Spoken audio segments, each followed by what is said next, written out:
how strong CC is. Okay. He's very strong. So, like, when he taps me, like, hey, look at this, and my arm feels like it's going to fall off, that's about how strong he is. Yes.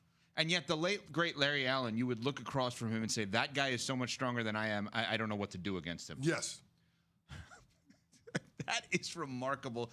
And was there anybody else ever in your 11 years in the NFL that you ever looked at and said, that guy is so much stronger than I am, I have nothing I can do against him? No. Okay, back to you, Bob. No. This is Unsportsmanlike with Evan, Canty, and Michelle, coming to you live from above the Heineken River Deck at Pier 17. Remember last week, or was it this week? I don't even remember at this time, when Danny Hurley turned the Lakers job down. And Woj reported that the Lakers offered him a 6-year, $70 million deal. And all three of us came on our show, and we said, that's it? That's all they offered him? 6 for 70? And Hurley releases the statement about how much he loves UConn. Nobody argued that. We never thought otherwise, and how it was all about going back to UConn, etc. Well, Dan Hurley yesterday was on the Dan Le Batard show with Stugatz, Meadowlark Media, and had this to say about the money part of this with the Lakers. To leave a place at any moment in your life, I think that to say that it's not a motivating factor, the finances to leave a place is definitely a thing. To stay at a place, I don't think it's ever going to be a thing. To stay somewhere like UConn, it would never have been, I think, a financial thing. Like, again, this wasn't like some like pressure tactic to make me the highest paid college coach. Like, that was already done. But to leave a place that you feel the way we do, and the family connection with my wife, my sons, my mother-in-law, my brother, my father, who, like, I know how much it means to my dad to go to the Big East tournament and to come to 10 UConn games a year at home and sitting courtside when I'm coaching against Rick Pitino, like, to leave all that behind, there probably is a number. I don't know what that is. To leave all that behind, there probably is a number. I don't know what that is. I said to you guys last week, or whenever this came up, I said he probably needs $8 million to coach the Lakers and $8 million to leave UConn. That's the deal. Get him to 15, 16, whatever it is.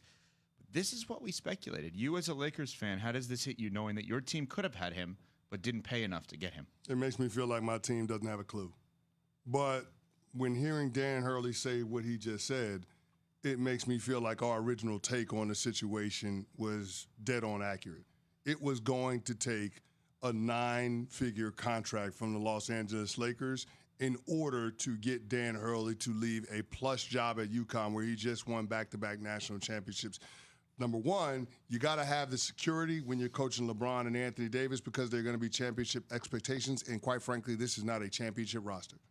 And I don't know that they have the assets, that they have the tradable contracts to make it so after just 1 or 2 summers. So there's that bit of it. But again, it also comes back to just being comfortable. And he's comfortable at UConn. His wife is from New Jersey. He's from New Jersey. They're from the tri-state area. It just makes sense that they stay in the area, especially when you have UConn poised to give him another pay raise after they just gave him one last summer. So, again, it was going to take the best pitch from the Lakers in order to make Dan Hurley on the bench for LeBron and AD a reality, and the Lakers didn't give him the best pitch. And that's the part that's really disappointing as a Lakers fan. But if you're the Lakers and you are really convicted that Dan Hurley is the guy that you need to put your franchise in the position that it needs to be, why are you not giving your best pitch? Doesn't make sense. Why are you not finding out what that number is that he said exists in order for him to leave what he's built and uproot his family? If you're the Lakers, why are you not aware of the number, and why are you not matching the number? That's where I can't wrap my head around all of this. I have an answer that I'm speculating that I don't think that people are going to believe, because we just assume if you own a team, you're made of money to no end. I don't think the Lakers can afford it. I don't think they could afford it. The Lakers notoriously do not pay coaches that much money because they probably don't feel like that is a good usage of their expenses. Remember, this is a family-run business, the Buss family. This is not a hedge fund company that has the manager of the hedge fund that individually made billions that now is interested in just like, you know what I'll do? I'll just buy a team while still having the hedge fund and having all of the sports-related businesses. To my knowledge, and maybe I am wrong, the Buss family's main business is everything in and around the Lakers and the arena. Yes. Which means they do get the finances from that, but there's not also the hedge fund that they are getting. I'm just using a hedge fund as an example. Like Steve Cohen, the owner of the Mets, he would get whatever finances the Mets would bring in, all while his hedge fund is still going on. I personally, again, I could be wrong. I don't know of another business that Jeanie Buss runs that would be a multi-million, billion-dollar business. Many of the governors around the NBA, the majority governors, have other businesses that they run that are also million and billion-dollar businesses. Then sell a minority stake in the team. Okay, go there. Then sell a minority stake in the team. I mean, we see it all the time in sports. When I was playing for the New York Giants, they call it co-owners. The Maras own the New York Giants, but guess what? Steve Tisch is the money guy for the New York Giants. And when you got to get free agents and when you got to throw out those big guaranteed contracts, big signing bonuses, Steve Tisch is writing the check.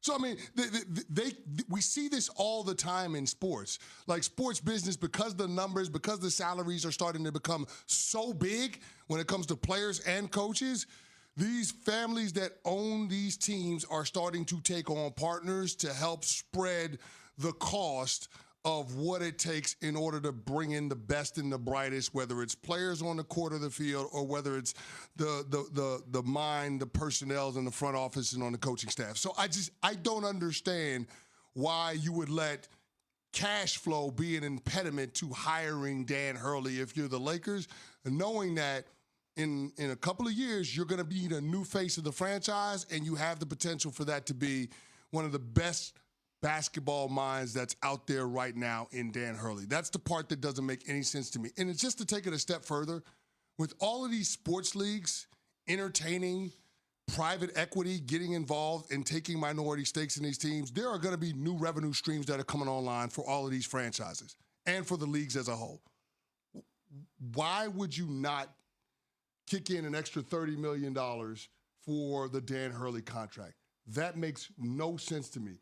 That is penny wise and pound foolish. It makes no sense at all because you're going to pay another coach, and yeah, it might be at a lesser number, but you know what? 2 or 3 years down the road, you're going to probably have to pay out the remaining guarantees for that coach and hire yet another coach. And why do I think that's going to happen? Because that's what the Lakers been doing for the last decade or so. I mean, you're talking about 7 coaches post Phil Jackson. They are in a cycle of hiring and firing coaches every 2 or 3 years. I call it the treadmill of mediocrity. At some point, you got to get off it. And I thought Dan Hurley represented an opportunity to do that. And to let money be the impediment for that when you are one of the most valuable sports franchises in North America makes no sense to me. And it has to be scary for you as a Lakers fan, because if they don't have the funds to go out and secure what they perceive to be the best option in Dan Hurley, then it feels like they're only fishing in a certain pond because of their financials. And let's assume that JJ Redick will get the job. He could end up being the best option for them and the best coach that they could hire. But right now, it feels like you're going to be stuck in this position because you can't exceed a certain number to go out and get whatever coach you want. You might be stuck on that treadmill of mediocrity. So here's the thing. Here's the thing that I don't want to hear from Jeanie Buss. I don't want to hear from Rob Pelinka. We're trying to win at all costs, because you're not. You're not trying to win at all costs. There is clearly a cost, and you put that bar. Okay, this is what we're going to do. We're only willing to go to $70 million over 6 years for a coach. We don't think a coach is worth paying over $11.5 million for. I don't give a damn how good he is. They're not doing it.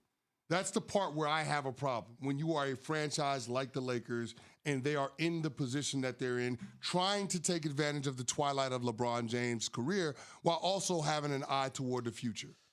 And by the way, just from a quick business perspective, most billionaires become billionaires because they don't overpay for things and they find value where others don't, and they have consumers that want that. So if the Los Angeles Lakers realize or think there is no value in paying a head coach over a certain number, that's fine. Why'd you call Danny Hurley in the first place then? You knew he wasn't going to leave for less than Monty Williams. I'm sorry to Monty Williams. He's the line that we draw here. Yeah, sure. For the Detroit Pistons. Good coach, but not better than Danny Hurley, in my opinion. you knew that he was going to require an inordinate amount of money. And when he said that to Levitard yesterday, I thought that was a brilliant point, because everybody listening probably has had the opportunity to go somewhere else in life, whether it's for personal or professional reasons. And you realize, I can't leave where I'm at. I don't need more from where I'm at. I would have to have so much more somewhere else in order to live there, work there, whatever it is. Don't mess with happy. Yeah, and I think that's what happened here. And yet, for some reason, I just am not sure how the Lakers didn't calculate that the way in which the rest of us seemingly have calculated that.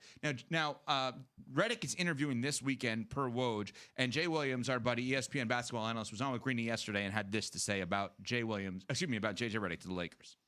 That's a really hard job to be your first job, because you're battling a lot of things outside of LeBron. And I've heard coaches say this, that you can only be as good of a coach as your GM. Your GM has to construct the right roster for you to be successful. And to add in other challenges around, do you have the type of clout in the locker room because you're coming off doing a podcast with LeBron?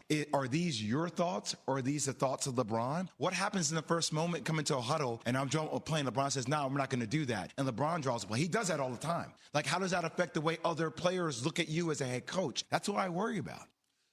Okay. Why are we not just acknowledging the obvious? And why are we not embracing this if we're the Lakers here? So what if LeBron is running the team? Is there someone else you would want to? I'm saying within the games, the 48 minutes. Is there someone else you'd rather have do that than LeBron James, the second greatest player of all time, one of the greatest minds of all time? The Lakers should just lean into this at this point. Yeah, LeBron's our best player. He's our smartest player. He may be one of the smartest players or the smartest player to ever play this sport. He's not better at basketball than Michael Jordan, but the guy's got 4 championships. He won us a championship a few years ago. We are going to make moves in the last 3 years of his career, or 2 years of his career, to cater towards him, because he is our best chance of winning. Now, maybe they don't win as a result of that, but if they're making the decision to keep him and they're going to cater to him, isn't that what they should be doing? Just lean into it publicly. Explain, yeah, JJ Redick has a great relationship from a basketball perspective with our best player. That is what we're going to do. We don't complain about the Cavaliers talking to Johnny Bryant, who's a Knicks assistant coach. Now, why are they talking to him? He has a great relationship with Donovan Mitchell. That's what you should do. Isn't that the whole purpose of why they would talk to JJ Redick in the first place? Because of his relationship with the best player? And yet we're trying to deny that? I don't get, just lean into it. Lean into it. Because he's the coach of the entire team, not just of LeBron James. So the more you lean into that pre-existing relationship, the more you separate him from the rest of the team. And you don't think LeBron is already separated in terms of who he is and what he's accomplished? Yeah, how'd that work out for us this past year? I get it, but that's what signing up for LeBron is all about. You've already signed up for this. Once you're signing up for this, you're signing up for that separation. So don't sign up for it then. Then move on from LeBron if you want to. It's not that simple, though, because of all the tentacles. And I know we got to go to a break, but it's not that simple just moving on from LeBron James because he's LeBron James. Right. It's not as if the Lakers can just trade LeBron James against his will. But they don't have to do anything. They could offer him less than what he wants and let him walk. Yes and no, because you recognize how much influence LeBron James has on the rest of the league. Hell, your next best player in Anthony Davis is signed to the sports agency that LeBron started with his friend Rich Paul. Clutch is a real factor. Like you can't just treat LeBron James any old kind of way and think that you're going to be able to have sustained success into the future. All right, more on this conversation. But Luka yesterday maybe walked back some of his